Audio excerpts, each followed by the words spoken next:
ಮೂಷಿಕವಾಹನ ಮೋದಹಸ್ತ ಸಾಂಬರಕರ್ಣ ವಿಲಂಬಿತ ಶೂದ್ರ ವಾಮನ ರೂಪ ಮಹೇಶ್ವರ ಬುದ್ರ ವಿಘ್ನ ವಿನಾಯಕ ಪಾದ ನಮಸ್ತೆ. ஜெய் கணேச வாகிமாம் ஸ்ரீ கணேச ரக்ஷமாம். ஸ்ரீ பகவதி யூடியூப் சேனல் நேயர்களுக்கு ஹரிஹர சர்மாவின் பணிவான நமஸ்காரங்கள். சக்தி ஜோதிட குழுவின் சார்பாக அடியேன் சக்தி சோமையாகிய நானும் டாக்டர் ஹரிஹர சர்மா ஐயா அவர்களும் டாக்டர் ஆஸ்ட்ரோ கே ஐயங்கார் அவர்களும் நம்ம ஒவ்வொரு ட்ரிப்பும் ஒவ்வொரு மாத பலன்கள், வருஷ பலன்கள், வார பலன்கள், கிரகப்பயிற்சி பலன்கள் அப்படின்னு பார்த்துக்கிட்டு வரோம். அதன்படி நாம் இன்றைக்கி பார்க்க போகிறது அப்படின்றது சற்றேறக்குறைய 120 நாட்கள் சனி பகவான் வக்ரகதியில் இருந்தார். வக்ரம் அப்படின்னா பின்னோக்கி செல்வது, பின்னோக்கி செல்வதுனா பலம் இழந்த காலகட்டங்கள். அப்போ அந்த பலம் இழந்த 120 நாட்களும் ஓஹோன்னு இருந்த அத்தனை ராசிக்காரர்களுக்கும் திருப்பி பழையபடி சனி பகவான் வக்ர நிவர்த்தி அடைகிறார். சரி, வக்ர நிவர்த்தி அடைகிறதுனால என்னென்ன நற்பலன்கள், என்னென்ன கெடுபலன்கள் ஒவ்வொரு ராசிக்கும் கிடைக்கும் அப்படின்னு பார்க்கலாம். அதுக்கு முன்னாடி பார்ப்போம், சனி பகவான் அப்படின்னா யார் அப்படின்னாக்க கர்மக்காரகன், ஆயுள்காரகன் அப்படின்றது ஜோதிட சாஸ்திரத்தில் சொல்லியிருக்கிறது சனி பகவான். அதே போல் சனி கொடுப்பதை யாராலும் தடுக்க முடியாது, சனி கெடுப்பதையும் யாராலும் தடுக்க முடியாது. அதே போல் சனீஸ்வர பகவானை கண்ட்ரோல் பண்ணணும்னா 2 பேரால் தான் கண்ட்ரோல் பண்ணும். அவரோட அப்பாவான சூரியனாலே கண்ட்ரோல் பண்ண முடியாது. எம்பெருமான் விநாயக பெருமானாலையும் ஆஞ்சநேயர் பெருமானாலையும் தான் சனி பகவானை கண்ட்ரோல் பண்ண முடியும். அப்படி இருக்கக்கூடிய காலகட்டங்களில் இத்தனை நாள் 120 நாளும் சந்தோஷமாக இருந்தவங்களுக்கு இப்போ அவர் சதய நட்சத்திரம் 3ஆம் பாதத்தில் கும்பராசியில் வரார். ஒரு சில சங்கடங்களை கொடுக்கக்கூடிய வாய்ப்புகள் உண்டு. அதுலேயும் பார்த்தோம் அப்படின்னா ஒரு சில ராசிக்காரங்களுக்கு சனி தசை சனி புக்தியோ அல்லது ராகு தசை ராகு புக்தியோ நடந்தால் கடுமையான கெடுபலன்களை கொடுக்கக்கூடிய வாய்ப்புகள் உண்டு. என்ன சாமி நீங்கள் பாட்டு ஆரம்பத்திலே பயமுறுத்துறீங்களே, ஒன்றே உண்மை உங்களுக்காக எனக்காக மாறாது. மாற்றம் என்ற வார்த்தையை தவிர பாக்கியெல்லாம் மாறக்கூடியது. அதே போல் உண்மை எப்போதுமே மாறாது. அப்போ இந்த சனி தசை சனி புக்தி அல்லது ராகு தசை ராகு புக்தி, சுயதசை சுயபுக்தி அடைகிறவங்களுக்கு பிரச்சனைகள் வரக்கூடிய வாய்ப்புகள் உண்டு.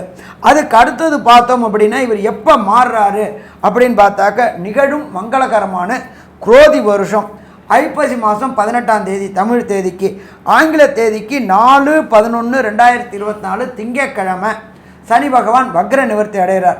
வக்ர நிவர்த்தி அடைகிறது அப்படின்ற பொறுத்தளவுக்கு சனி பகவான் பலம் பெறக்கூடிய நாட்கள் இந்த காலகட்டங்கள். அடுத்த சனி பயிற்சி இப்போ நாம் சொல்ல வர்றது அத்தனையுமே வாக்கிய பஞ்சாங்க கணிதப்படி, ஒரு சில பேர் திருக்கணிதப்படி, ஒரு சில பேர் லகரி அயனாம்சப்படி மாறும்பாங்க.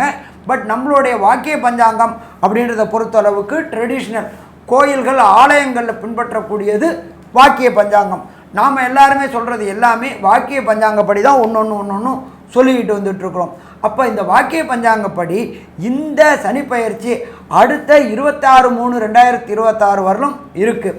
அப்போ இதுக்கு இடையில 2 பெரிய பயிற்சிகள் வருது. ஒன்று ராகு கேது பயிற்சி, அடுத்தது குரு பயிற்சி. அப்போ அதையும் வச்சுக்கிட்டு நாம் பலன் சொல்லும்பொழுது குரு இடம் மாறும்பொழுது உண்டான பலன்கள், குரு வக்ர காலகட்டங்களில் உள்ள பலன்கள், குரு வக்ர நிவர்த்தி அடையக்கூடிய காலகட்டங்களில் உள்ள பலன்கள், இதையும் வச்சுக்கிட்டு சொல்லணும். அதே போல் பயிற்சிகள், குரு பயிற்சி அப்படின்றது சற்றேறக்குறைய 360 நாள். அப்போ இந்த சனி பயிற்சிக்கு முன்னாடி அவர் மாறுறாரு. ராகு கேது பயிற்சி அப்படின்றது சற்றேறக்குறைய 1.5 வருஷத்துக்கு ஒரு ட்ரிப் மாறுறாரு. அதையும் வச்சுக்கிட்டு பலன்கள் சொல்ல போகிறோம். அதே போல் எளிய பரிகாரங்களும் நம்மளுடைய ஆஸ்ட்ரோ கே ஐயங்கார் அவங்க சொல்லுவாங்க. அதுக்கு முன்னாடி இந்த வக்ர நிவர்த்தி அடையக்கூடிய காலகட்டங்களில் எந்தெந்த கிரகங்கள் எந்தெந்த இடத்துல இருக்காங்கன்றதை ஃபஸ்ட்டு பார்த்துருவோம். காலபுருஷ தத்துவத்தின்படி 2வது விடமான ரிஷபத்தில் குரு பகவான் வக்ரகதியில் இருக்கிறார். அதுக்கு அடுத்தது பொறுத்தவரை கடகத்தில் செவ்வாய் பகவான் நீச்ச நிலையில் இருக்கார். அதுக்கு அடுத்தது கன்னியா ராசியில் கேது பகவான், தனித்த கேது பகவான் இருக்கார். இந்த ஐப்பசி மாதம் 18ஆம் தேதி பிறக்கும்பொழுது சூரியனும் நீச்ச நிலையில் இருக்கார். அதுக்கடுத்தது காலபுருஷ தத்துவத்தின்படி 8வது ராசியான விருச்சிக ராசியில் சுக்கிரனும் புதனும் இருக்காங்க. இதை தவிர கும்பராசியில் சனி பகவான் வக்ரம் நிவர்த்தி அடைஞ்சிருக்கார். 12ஆம் இடமான காலபுருஷ தத்துவத்தின்படி மீனத்தில் பொறுத்தளவுக்கு ராகு பகவான் இருக்கார். அந்த ராகு பகவான் கோதண்ட ராகுவாக இருக்கார். இப்போ பொறுத்தளவுக்கு சனியை போல் கொடுப்பவரும் இல்லை, சனியை போல் கெடுப்பவரும் இல்லைன்னு சொல்லிட்டீங்களே சாமி, அவருக்கு மட்டும்தான் ஈஸ்வர பட்டம் கொடுத்துருக்கு. ஆனானப்பட்ட நலச்சக்கரவர்த்தி 7.5 வினாழிகை ஜலத்தில் வச்சு பார்த்தவர் இந்த சனீஸ்வர பகவான். நியாயவான், சத்தியவான் சனீஸ்வர பகவான். சரி, அவர்கிட்ட சரணாகதி அடையணும். ஏன் சரணாகதி அடையணும்? இப்போ 2 பேருக்கு பிரச்சனை வந்துச்சு அப்படின்னு சொன்னால் யாராவது ஒருத்தர் விட்டு கொடுக்கணும், யாராவது ஒருத்தர் சரணாகதி அடையணும். அப்போ அந்த சரணாகதி அடையும் போது அவர் கொடுக்கக்கூடிய கெடுபலன்களின் தன்மையை குறைப்பார். அப்போ சனீஸ்வர பகவான் வக்ர நிவர்த்தி அடையும் பொழுது என்னென்ன பரிகாரங்கள், இப்போ சொல்லக்கூடிய பரிகாரங்கள் எல்லாமே எளிய பரிகாரங்கள். அந்த எளிய பரிகாரங்கள் என்னென்ன அப்படின்றத நம்ம அஸ்ட்ரோ KS ஐயங்கார் அவங்க விரிவாகவும் விளக்கமாகவும் சொல்லுவாங்க. ஐயா, அற்புதமாக சொன்னீங்க. அதாவது பொதுவாகவே பார்த்தீங்கன்னா சனீஸ்வரன் அப்படின்னு சொல்லும் பொழுதே எல்லாருக்குமே உடல் நடுங்கும். ஏன்னா ஒரு ராசியிலிருந்து அடுத்த ராசிக்கு அவர் மாற்றம் செய்யும் பொழுதே வந்து பெரிய ஒரு வாழ்க்கையில் மிகப்பெரிய மாற்றங்களை ஏற்படுத்தி செல்லக்கூடிய ஒரு பெரிய கிரகம், மெதுவாக செல்லக்கூடிய கிரகம், கர்மத்தை வைத்தே உங்களுக்கு பலன் கொடுக்கக்கூடிய கிரகம். இதன் மூலியமாக பார்த்தாலேயானால் நேர்மையானவர்களுக்கு நல்ல ஒரு ஏற்றமான பலனும், ஏதாவது தவறு செய்தார் தவறுக்கு உண்டான பலனையும் கொடுக்கக்கூடியவர். அதனால தான் அவர் துலாத்தில் உச்சமடையக்கூடியவர். அதை தவிர அவருடைய ராசின்னு சொல்லக்கூடியது 10, 11ஆம் இடம் காலபுருஷ தத்துவத்தின் பிரகாரம் அப்படின்னு சொல்லக்கூடிய கர்மஸ்தானம், லாபஸ்தானத்தை அவருடைய கண்ட்ரோலில் வச்சுருக்கார். அதனால் உங்களுக்கு வர வேண்டியது, நியாயமாக வர வேண்டியது எல்லாமே வந்து சனி பகவானால் கொடுக்கப்படும். தவறாக செய்தார்களேயானால் அதற்குண்டான தண்டனையும் அதற்கேற்றாற்போல் வழங்கப்படும். சரி, இப்போ சனி பகவானுக்கு என்னென்ன எளிய பரிகாரங்கள் செய்யலாம்? பொதுவாகவே பார்த்தாலேனால் நம்மளால் அதிகமாக செலவு பண்ண முடியாதவங்க, ஏற்கனவே வந்து சனி பகவானால் மிகுந்த தொல்லைக்கு ஆளாகப்பட்டவர்கள், இவர்களுக்கெல்லாம் என்ன பண்ணுறது?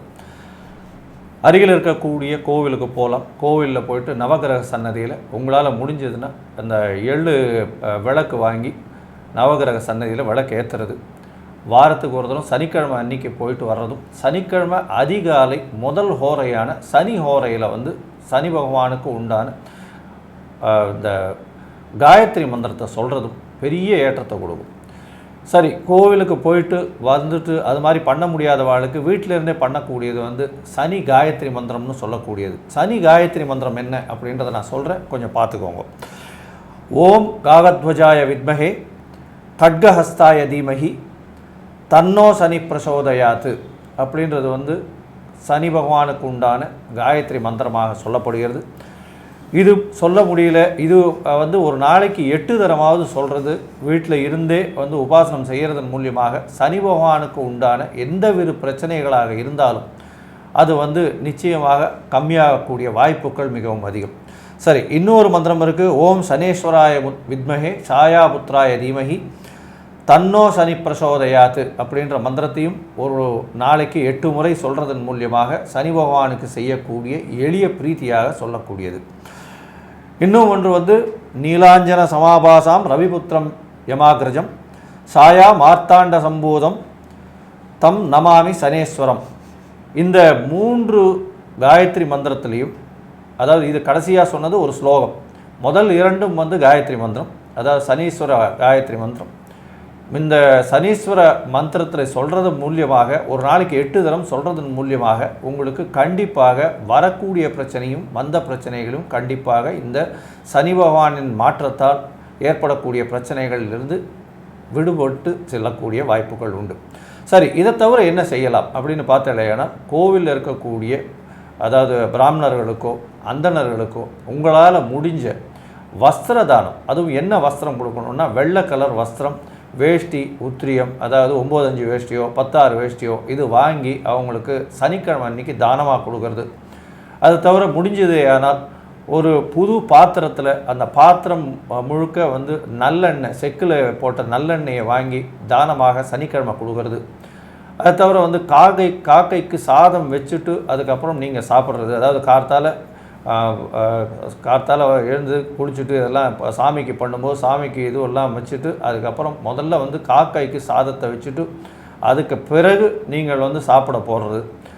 சனிக்கிழமை அன்னைக்கு முடிஞ்ச அளவு எந்த ஒரு என்ன சொல்கிறது, அதாவது முடிஞ்சவர்களும் உபவாசம் இருக்கிறது.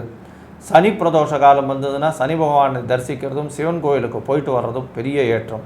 வாரம் வந்து ஆஞ்சநேயரையும் அதை தவிர வந்து விநாயகரையும் சேவிச்சுட்டு வர்றது பெரிய ஏற்றத்தையும் மாற்றத்தையும் கொடுக்கும். ஏன்னா சனியை கட்டியவர்கள் இவர்கள் 2 பேர் அப்படின்னு சொல்கிறதுனால இந்த விஷயங்கள்லாம் வந்து எளிதாக பண்ணலாம். அதை தவிர பார்த்தாலேனால் உங்களால் கொஞ்சம் செலவு பண்ண முடியும் அப்படின்னா இந்த ஃபிசிக்கலி சேலஞ்சு கால் ஊனமுற்றவர்களுக்கு உங்களால் முடிஞ்ச இரும்பு இல்லைன்னா வந்து தோல் சம்பந்தமான, அதாவது தோல்னால் வந்து அவங்களுக்கு லெதரில் ஷூஸு அந்த மாதிரியான விஷயங்கள் வாங்கி கொடுக்கறது மூலியமாக, இல்லை இரும்பு சம்பந்தமானன்னா அந்த இரும்பு சக்கர வண்டிகள் அந்த மாதிரியான விஷயங்கள், இல்லைன்னா ஃபிசிக்கலி சேலஞ்சு இந்த சில்ட்ரன்ஸ் படிக்கிற ஸ்கூலுக்கு உங்களால் ஏதாவது டொனேட் பண்ணுறது, டொனேஷன்னா காசாக கொடுக்காம பொருளாக வாங்கி கொடுக்கக்கூடிய விஷயங்கள் பண்ணுறது. ஆனால் அது தவிர பார்த்தாலேயானால் ஏழை எளிய மக்களுக்கு உங்களால் முடிஞ்ச, அதாவது துப்புரவு தொழிலாளர்கள் அவங்களுக்கெல்லாம் உங்களால் முடிஞ்ச அளவுக்கு இந்த கோட் வாங்கி கொடுக்கறது, கையில் க்ளவுஸ் வாங்கி கொடுக்கறது, லெதர் சம்பந்தமான, அது தவிர வந்து தோல் சம்பந்தமான, இரும்பு சம்பந்தமான விஷயங்கள், உடல் உழைப்பை நம்பி இருக்கிறவங்க, அதாவது இந்த கல் உடைக்கிறவங்க, மரம் மறுக்கிறவங்க, இவங்களுக்கெல்லாம் வந்து இரும்பு சம்பந்தமான ஆக்ஸா இது வாங்கி கொடுக்கறது, ரம்பம் இல்லைன்னா வந்து இந்த இது கடப்பாறை, மம்முட்டி இந்த மாதிரியான விஷயங்கள் சனிக்கிழமை அன்னைக்கு அவங்கள வர சொல்லி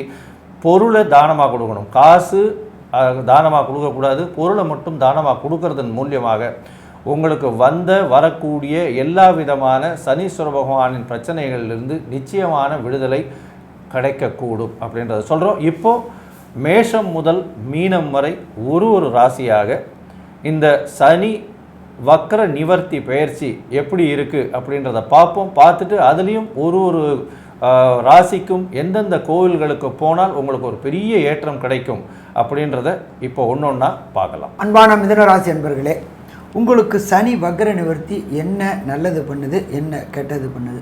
ஃபஸ்ட்டு பார்த்தோம்னாக்கா மிதுன ராசியில் இருக்கக்கூடியது மிருகசிருஷம் 3ஆம் பாதம், மிருகசிருஷம் 4ஆம் பாதம். அதுக்கு அடுத்தது திருவாதிரை 1, திருவாதிரை 2, திருவாதிரை 3, திருவாதிரை 4 என்று 4 பாதம். அப்போ 4, 2, 6 பாதம்.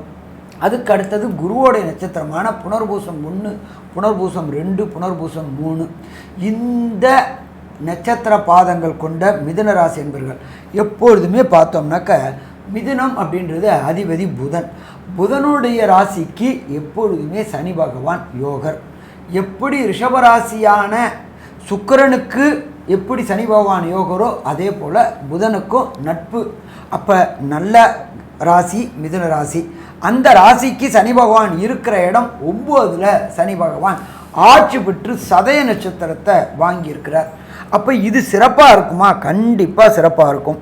9ஆம் இடம் அப்படின்றத பொறுத்தளவுக்கு உயர்கல்வி ஸ்தானம் அப்படிம்போம்.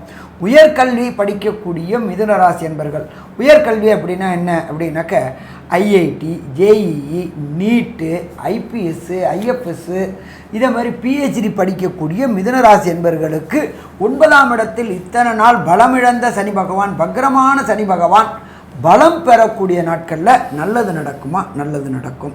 அதே போல் நம்மளுடைய ஜோதிட சாஸ்திரத்தில் என்ன சொல்கிறோம் அப்படின்னாக்க 9ஆம் இடம்ன்றது தகப்பன் ஸ்தானம் அப்படிம்போம்.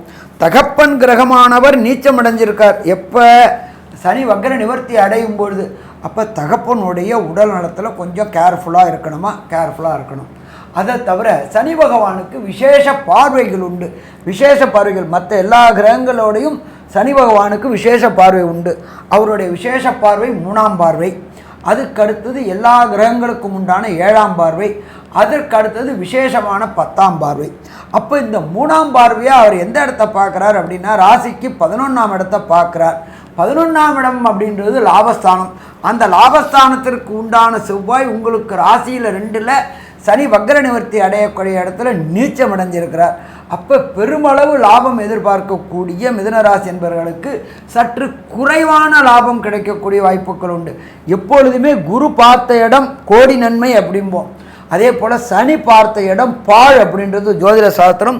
சனி நின்ற இடத்தை மட்டும் இல்லாமல் பார்க்கக்கூடிய இடத்தையும் பாழ் பண்ணக்கூடியவர் அப்படின்றது ஜோதிட சாஸ்திரத்தில் சொல்லியிருக்கு. இருந்தாலும் நம்ம ஐயா அதுக்குண்டான பரிகாரங்களை சொன்னாங்க, சம்பத் ஐயா அவங்க சொன்னாங்க, அதை செஞ்சுட்டு வந்தால் தப்பிப்போம். But prevention is better than cure. இப்போ இந்த சனி பகவான் அந்த வக்ர நிவர்த்தி அடைஞ்சு சற்றேறக்குறைய மார்ச் மாதம் 2026 வரலும் இருக்கார். அப்போ அதில் ரொம்ப கேர்ஃபுல்லாக இருக்கணும். அதுக்கு அடுத்தது உங்களுடைய முயற்சி ஸ்தானமான 3ஆம் இடத்தை சனி பகவான் தன்னுடைய சப்தம பார்வையில் பார்க்கிறார். நீங்கள் எடுக்கக்கூடிய முயற்சிகள், தொடர் முயற்சிகள் ஒரு சில நேரங்களில் தோல்வி அடையக்கூடிய வாய்ப்புகள் உண்டு. ஆனாலும் விடாமுயற்சி விஸ்வரூப வெற்றி என்று அடிப்படையில் நீங்கள் முயற்சி எடுத்தீங்கன்னா ஜெயிக்க முடியுமா? ஜெயிக்க முடியும். ஒன்றும் இல்லை, ஒரு சின்ன உதாரணம் சொல்லுவோமே. கஜினி முகமது சோமநாதபுரத்தின் மீது 18 முறை படையெடுத்தான். அப்போ 17 முறை தோத்தான். யார்கிட்ட? சோமநாதபுரம் மக்கள்கிட்ட. 18வது முறை சோமநாதபுரம் மக்களை வென்றான். அப்போ முயற்சி, விடாமுயற்சி விஸ்வரூப வெற்றி. அப்போ முயற்சி பண்ணிகிட்டு இருந்தோம் அப்படின்னு சொன்னாக்க கண்டிப்பாக வெற்றி பெறலாம். பட் இருந்தாலும் முயற்சிகளை சோர்வடையாமல் தொடர் வெற்றி பெறணும். அதுக்கு அடுத்தது சனி பகவான் பார்க்கறது உங்களுடைய ராசிக்கு 6ஆம் இடம். 6ஆம் இடம் அப்படின்றத பொறுத்தளவுக்கு விருச்சிகத்தை காமிக்குது. அந்த 6ஆம் இடம் அப்படின்றத பொறுத்தளவுக்கு வேலை வாய்ப்புகள், ரொம்ப நாளாக வேலை வாய்ப்பு இல்லாதவங்களுக்கு இந்த வக்ர காலகட்டங்களில் வேலை கிடைச்சிருக்கும். அந்த வேலை கிடைச்சது கொஞ்சம் சிக்கல்கள் ஏற்படக்கூடிய வாய்ப்புகள் உண்டு. அதனால் யாருக்கிட்டையும் அன்னெசரி ஆர்கியூமெண்ட்டு, அன்னெசரி டிபேட்டு, யாருக்கும் ஜாமீன் ஜவாப்பு போடுறதை தவிர்த்தீங்க அப்படின்னு சொன்னால் பிரச்சனைகளை தவிர்க்கலாம். அதை தவிர பார்த்தோம் இடம் அப்படின்னு சொன்னாக்க வேலை மட்டும் இல்லாமல் தொழில் செய்யக்கூடியவங்களுக்கும் சின்ன சின்ன முடக்கங்கள் வரக்கூடிய வாய்ப்புகள் உண்டு. அதனால் இந்த காலகட்டங்களில் மிதுன ராசி என்பவர்களை பொறுத்தளவுக்கு எச்சரிக்கையோடு செயல்பட்டால் பிரச்சனைகளை தவிர்க்கலாம். சரி சாமி, இந்த 26/3/2026க்குள்ளார 2 பெரிய பயிற்சிகள் பெயருது. ஒன்று தனக்காரகனான குரு பெயர்றாரு, அடுத்தது ராகு கேது பெயர்றாரு. இப்போ இந்த குரு பெயர்ச்சியும் இந்த ராகு கேது பெயர்ச்சியும் மிதுன ராசி என்பவர்களுக்கு என்னென்ன நற்பலன்களையும் கெடுபலன்களையும் சனி வக்ர நிவர்த்தி மூலம் செய்வார் அப்படின்றத டாக்டர் அஸ்ட்ரோ KS ஐயங்கார் அவங்க விரிவாகவும் விளக்கமாகவும் சொல்லுவாங்க. ஐயா, அற்புதமாக சொன்னீங்க. அதாவது சனி பகவான் 9ஆம் இடத்துல இப்போ வக்ர நிவர்த்தி அடைகிறார் மிதுன ராசிக்காரர்களுக்கு. இவ்வளவு நாளாக பார்த்தீங்கன்னா டிசம்பர் 2023 சனி பயிற்சி ஆயிடுச்சு, 9ஆம் இடத்துக்கு போயிட்டாங்க அப்படின்னு சொல்லி வாயை மூடுறதுக்குள்ளே திருப்பி ஜூன் மாதம் வக்கரகதியில் வந்துட்டு திருப்பி ஒரு 4-5 மாதம் பிரச்சனை மேலே பிரச்சனை, தொழிலில் பெரிய பிரச்சனை, எதை தொட்டாலும் அடி, எந்த இடத்துலையும் பணம் வரல, பண வருமானம் பெரிய பிரச்சனையில் இருந்தது. இப்போ உங்களுக்கு நிஜமாகவே பெரிய மாற்றங்கள் உங்களுடைய காலகட்டம் வரப்போகுது. பெரிய மாற்றங்கள் இருக்க போது. இந்த மிதுன ராசிக்காரர்களுக்கு என்னதான் சனி பகவான் மிகுந்த நட்பு வீடாக இருந்தாலும் 8ஆம் இடத்திற்கும் 9ஆம் இடத்திற்கும் சேர்ந்து இருக்கக்கூடியவர், அதாவது அஷ்டமத்திற்கும் 9ஆம் இடம்னு சொல்லக்கூடிய பாக்கியஸ்தானத்திற்கும் உண்டானவர் சனி பகவான். அதனால் உங்களுக்கு வரக்கூடியதை தடை பண்ணிட்டு இருந்தார். இப்போது அதாவது உங்களுக்கு வர வேண்டிய வருமானங்கள் எல்லாத்தையும் தடை பண்ணிகிட்டே இருந்தார். இப்போ பார்த்தீங்கன்னா நவம்பர் 4ஆம் தேதிக்கு மேலே உங்களுக்கு எல்லா வழியிலையும் பண வரவு வந்து கொண்டே இருக்கும். அதாவது டேப்பிலேருந்து வர்ற எண்ணெய் மாதிரி எந்த இடத்துலையும் பிசுறு தட்டாமல் அப்படியே டியூப் மாதிரி கொட்டிகிட்டே இருக்கும். பார்க்கும்போதே தண்ணி கொட்டுதா எண்ணெய் கொட்டுதா இல்லையானதே தெரியாத அளவுக்கு உங்களுக்கு எல்லா இதுவும் நிரம்பும். பணம் வந்து எல்லா இதுலையும் வரக்கூடிய வாய்ப்புகள் உண்டு. தொழிலில் பெரிய ஏற்றம் கிடைக்கக்கூடிய காலகட்டமாக அமைய போகிறது. இந்த காலகட்டத்தில் பார்த்தீங்கன்னா அடுத்த வருஷம், அதாவது 2025 அக்டோபர் மாதத்தில் பார்த்தீங்கன்னா ராகுவும் கேத்துவும் வேறு பெயர்ச்சியார். உங்களுடைய ராசிக்கு 3ஆம் இடத்துல கேத்துவும், ராசிக்கு 9ஆம் இடத்துல ராகு பகவானும் வரார். 9ஆம் இடத்துல வரக்கூடிய ராகு பகவான் பெரிய ஏற்றத்தை கொடுக்க போகிறார். அது தவிர உங்களுடைய முயற்சிகள் எல்லாத்துலேயும் வெற்றியை கொடுக்கக்கூடிய காலகட்டமாக அமைய போகிறது. இப்போ பார்த்தோம்னா சனி வக்ர நிவர்த்தியில் என்ன வரும் அப்படின்னா, உங்களுக்கு 9ஆம் இடத்துல போன சனி பகவான் மூலியமாக உங்களுடைய பாக்கியஸ்தானம் வலுப்பெற்று போகிறது. ஏன்னா சனி பகவான் நின்ற இடம் பாழ், பார்த்த இடம் அதை விட பாழ்னு சொல்லக்கூடியது. ஆனால் தன்னுடைய வீட்டுக்கு யாரும் தவறான செயல்கள் செய்ய மாட்டாங்க. அதனால் சனியினுடைய 9ஆம் இடம் சனியினுடைய வீடு என்றதுனால அந்த இடத்தில் மிகுந்த பாழ் அடையக்கூடிய வாய்ப்புகள் இல்லை. அதனால் பாக்கியத்தை அள்ளி கொடுக்கக்கூடிய காலகட்டமாக உங்களுக்கு வரப்போகிறது. இந்த பாக்கியம் எங்கேருந்து வரும் அப்படின்னா, கீழ்த்தட்டு மக்கள்கிட்டேருந்து உங்களுக்கு ஒரு பெரிய பெருமை வரக்கூடிய காலகட்டமாக அமையும். இதை தவிர பார்த்தீங்கன்னா இவ்வளவு நாளாக நீங்கள் பண வருமானத்துக்கு கஷ்டப்பட்டு இருந்தீங்க. இந்த காலகட்டத்தில் திடீர் பண வருமானம் வரக்கூடிய வாய்ப்புகள் உண்டு. அதாவது லக்கு ஃபேவர் பண்ணக்கூடிய காலகட்டமாக இருக்கும். அதுவும் உங்களுடைய மூதாதையர்களின் ஆசீர்வாதங்கள் மிகவும் அதிகமாக இருக்கும். ஏன்னா கர்ம காரகனே 9ஆம் இடத்துல போய் உட்காந்துருக்கார். அதனால் பெரிய ஏற்றம் கிடைக்கக்கூடிய காலகட்டமாக இருக்கும். தந்தை வழி முப்பாட்டினார் மூலியமாக இருக்கக்கூடிய ஆசீர்வாதங்கள் உங்களை எல்லா விஷயத்திலிருந்தும் காப்பாற்றி உங்களுக்கு வரக்கூடிய பண வருமானங்கள் எல்லாவற்றிலும் பெரிய ஏற்றத்தை கொடுக்கும்.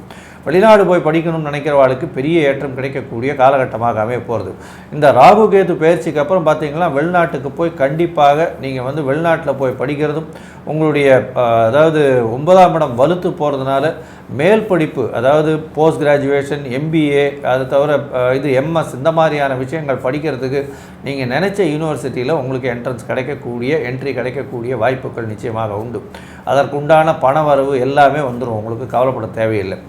இந்த காலகட்டத்தில் ராகு பகவான் 9ஆம் இடத்துல இருக்கிறதும் கேது பகவான் 3ஆம் இடத்துல இருக்கிறதன் மூலியமாகவும் பார்த்தலையானால் ராகு பகவான் 9ஆம் இடத்துல சிறு சிறு பிரச்சனைகள் உங்களுடைய தந்தையாருக்கு கொடுக்கக்கூடிய வாய்ப்புகள் உண்டு. ஏன்னா அவர் வந்து நிழல் கிரகம் இருக்கக்கூடிய இடத்தினுடைய அதிபதியை எடுத்து வேலையை செய்வார். அதனால் சனியினுடைய வேலையை எடுத்து செய்யணும், 9ஆம் அதிபதியினுடைய வேலையை எடுத்து செய்யணும். தந்தையின் மூலியமாக வரக்கூடிய சொத்துக்கள் எல்லாம் உங்களுக்கு வந்து சேரும். இந்த காலகட்டத்தில் தந்தையின் வழியாக வரக்கூடிய வியாபாரங்கள், இதன் மூலியமாக வரக்கூடியது எல்லாமே பெரிய ஏற்றத்தை கொடுக்கக்கூடிய காலகட்டமாக இருக்கும்.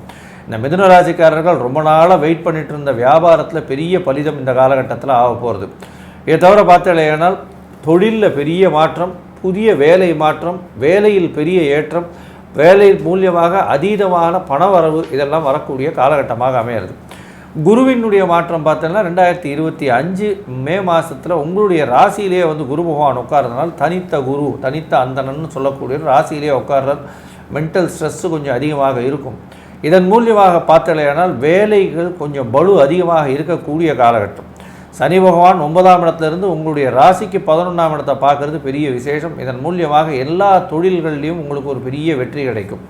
அதுவும் வந்து இந்த ஹார்ட்வேர் சாஃப்ட்வேர் தொழில், கம்யூனிகேஷன் தொழில், அதை தவிர பார்த்தாலேனால் என்ஜினியரிங் கான்ட்ராக்ட்ஸு, அதை தவிர இந்த ஆர்ட் டைரக்டர் சினிமாவில், அதை தவிர பாட்டு, அதாவது இந்த இசைக்கருவிகள் மூலியமாக பாட்டு பாடக்கூடியவர்கள், அதாவது ஃப்ளூட்டு, இந்த வயலின், இந்த மாதிரியான இசைக்கருவிகள், அந்த மாதிரியான விஷயங்களில் இருக்கக்கூடியவங்க, எழுத்து சம்பந்தமாக புஸ்தகம் வந்து வியாபாரம் பண்ணுறவங்க, புஸ்தகம் அச்சிடுபவர்கள், இவங்களுக்கெல்லாம் பார்த்திங்கன்னா பெரிய ஏற்றம், திடீரென்று ஒரு பெரிய மாற்றம் இருக்கும். அதை தவிர வந்து டெக்னாலஜி டெவலப்மெண்ட்டில் ஆப்ஸ் விற்கிறாங்க இல்லையா, இந்த அப்ளிகேஷன்ஸ் விற்கிறவங்க, இதில் வந்து அவர்களுக்கு பெரிய வெற்றி கிடைக்கக்கூடிய காலகட்டமாக இந்த மிதுன ராசிக்காரர்களுக்கு இந்த வாட்டி இந்த சனி வக்கர நிவர்த்தி கிடைக்க போகுது. சரி, இந்த காலகட்டத்தில் சிறு சிறு தடைகள் வரும் அப்படின்றதையும் சொன்னோம். ஏன்னா உங்களுடைய முயற்சி ஸ்தானத்தையும் வந்து கேது பகவானும் வர, சனி பகவானால் பார்வை இருக்குது. இந்த 2 கிரகங்களும் 3ஆம் இடத்த துர்கிரகங்கள், ஒன்று 3ஆம் இடத்துலேயே இருக்குது, ஒன்று 3ஆம் இடத்தை பார்க்கறதன் மூலியமாக பெரிய ஏற்றம். இதில் என்ன ஆகும் அப்படின்னா அபரிமிதமான முயற்சியை போட்டு சில நேரத்தை வீணடிச்சிருவோம். அதனால் இந்த காலகட்டத்தில் எது சரியான விஷயம்ன்றதை நல்ல தீவிரமாக ஆராய்ந்து பார்த்து செய்கிறதன் மூலியமாக உங்களுக்கு வெற்றி சீக்கிரமாக கிடைக்கக்கூடிய பாக்கியம் உண்டு. இது வந்து எந்த மாதிரியான பரிகாரங்களை செய்தால், எந்த மாதிரியான கோவிலுக்கு போயிட்டு வந்தோம்னா நம்மளுக்கு அதை சீக்கிரமாக செய்ய முடியும் அப்படின்றத பற்றி நம்ம ஐயா கிட்ட கேட்கலாம். ரொம்ப அற்புதமாக சொன்னீங்க ஐயா. அதாவது முயற்சி ஸ்தானம்னு சொல்லக்கூடிய மிதுன ராசிக்காரர்களுக்கு அந்த சிம்ம ராசி வந்து முயற்சி ஸ்தானம். அந்த முயற்சி ஸ்தானத்தை வந்து கும்பராசியில் இருந்து சனி பகவான் வந்து பார்த்துறாரு. அதனால வந்து அந்த முயற்சிகள் தடைப்படும். நீங்கள் சொல்கிறது மாதிரியா தடைப்படுறதுக்கு உண்டான வாய்ப்புகள்லாம் மிக அதிகம். அதுலேயும் சனி திசை, சனியினுடைய புத்திகள், என்ன திசை நடந்தாலும் அதில் சனியினுடைய புத்திகள் இல்லை அந்தரங்கள் நடக்கிறவங்க, ராகு திசை அல்லது ராகு திசையினுடைய வேறு மற்ற திசைகளில் ராகு திசையினுடைய புத்திகள் அல்லது அந்தரங்கள் இதெல்லாம் நடக்கக்கூடியவங்க வந்து கண்டிப்பாக வந்து இந்த முயற்சி ஸ்தானத்தை வந்து சனி பகவான் பார்க்கறதுனால இந்த முயற்சிகள் வந்து நேரத்தை வந்து ரொம்ப அதிகமாக எடுத்து செலவு பண்ணும். அதாவது சீக்கிரமாக நடக்காமல் லேட்படுத்தும். அதனால வந்து ஐயா சொன்ன மந்திரங்களை சொல்லலாம். இதில் வந்து ஆரம்பத்திலே ஐயா சில மந்திரங்கள் சொல்லியிருக்காங்க. காயத்ரி மந்திரம், அதுகளை சொல்லலாம். அந்த கோயில்களுக்கு போகலாம், விநாயகரை போய் வணங்கலாம். இதெல்லாம் வந்து ஐயா முன்னாடியே சொல்லிகிட்டே வந்தாங்க. தான தர்மங்கள் பண்ணலாம் அப்படிலாம் சொன்னாங்க. இதையெல்லாம் நான் செய்துட்டு தான் வர்றேன், அப்படி இருந்தும் எனக்கு சரியாக வரலை அப்படிங்கிறவங்க இந்த மகாராஷ்டிரா மாநிலத்தில் பூனேங்கிற ஸ்தலத்தில் இருந்து சிக்கனாப்பூர் அப்படிங்கிற இடத்துல ஒரு சனி பகவான் இருக்கார். அவரை போய் சனிக்கிழமை அன்னைக்கு வந்து வழிபட்டுட்டு அங்கே வந்து நல்லெண்ணெய் வாங்கி கொடுக்கணும். எவ்வளவு எண்ணெய் கொடுத்தாலும் அவ்வளவு எண்ணெயும் உடனே வந்து அவருக்கு இது பண்ணிடுவாங்க. அது மாதிரி இருக்கக்கூடிய ஸ்தலம். அதனால் அங்கே ஒரு முறை போய் பண்ணிட்டு வந்தீங்கன்னா எல்லா பிரச்சனைகளும் நீங்கி நன்மையாக மாறக்கூடிய வாய்ப்புகள் வந்து மிக அதிகமாக கிடைக்கும். அதனால் அங்கே ஒரு தடவை போயிட்டு வாங்க. அது நான் சொல்கிறது தூரமாக இருக்கலாம், உங்களுக்கு நிவர்த்தியாகக்கூடிய ஸ்தலம் அப்படிங்கிறதுனால சொல்கிறோம். அதனால் ஒரு முறை போயிட்டு வாங்க, கண்டிப்பாக எல்லாம் நன்மையாக நடக்கும். மேலும் உள்ள விவரங்களை பற்றி நம்முடைய ஆஸ்ட்ரோ கேசேங்கிறவங்க சொல்லுவாங்க. ஐயா, மிதுன ராசிக்காரர்களை பொறுத்தவரையிலும் மிகப்பெரிய ஏற்றமான காலத்திற்கு அவர்களுக்கு வழி வந்தாச்சு. இவ்வளவு நாளாக இந்த வக்கரகதியில் கஷ்டப்பட்டது எல்லாமே போய் இப்போ ஒரு பெரிய ஏற்றத்தை அனுபவிக்கக்கூடிய காலகட்டமாக இருக்க போகிறது. தொழிலில் பெரிய அபிவிருத்தி இருக்கும், வேலையில் மாற்றம் இருக்கும், வேலையில் ப்ரமோஷன் இருக்கக்கூடிய வாய்ப்பு, பண வரவிற்கு பஞ்சம் இருக்காது, முயற்சிகள் எல்லாம் நிச்சயமாக வெற்றி பெறும். சிறு சிறு தடங்களுக்கு பிறகு அவர்கள் வெற்றி கொடியை நாட்டக்கூடிய வாய்ப்பு உண்டு. இருந்தாலும் உங்களுடைய தந்தையினுடைய உடல் நிலையில் சற்று பின்னடைவு இருக்கக்கூடிய காலகட்டம். தந்தையின் மூலியமாக வரக்கூடிய சொத்துக்கள் சேரும். தந்தையின் வழியாக வரக்கூடிய, அதாவது முப்பாட்டனார் தந்தை வழியாக வரக்கூடிய வியாபாரங்கள் மூலியமாக பெரிய ஏற்றம் கிடைக்கக்கூடிய காலகட்டமாக இருக்கும். மொத்தத்தில் பார்த்தீங்களேனால் இந்த மிதுன ராசிக்காரர்கள் கிட்டத்தட்ட ஒரு 10 வருஷமாக பட்ட கஷ்டத்தை ஒரு பெரிய மாற்றத்தில் ஒரு 1.5 வருஷத்தில் எல்லாமே அவர்களுக்கு வாங்கின கடன், விற்ற இடங்கள் எல்லாமே அவர் கையில் திருப்பி கிடைக்கக்கூடிய பாக்கியம் வரும் அப்படின்னு இந்த சக்தி ஜோதிட குழு சொல்லுது. நன்றி, நமஸ்காரம். ஸ்ரீ பகவதி யூடியூப் சேனல் பார்த்த அன்பர்களுக்கு நன்றி. இதே போன்று ஆன்மீக தொடர்புடைய, ஜோதிட தொடர்புடைய தகவல்களை தொடர்ந்து நீங்கள் பெற ஸ்ரீ பகவதி யூடியூப் சேனலை சப்ஸ்கிரைப் செய்யுங்கள் மற்றும் அருகில் உள்ள பெல் ஐக்கானை அதை அழுத்தினீர்கள் என்றால் தொடர்ந்து என்னுடைய சேனலை பார்க்க முடியும். நன்றி, நமஸ்காரம்.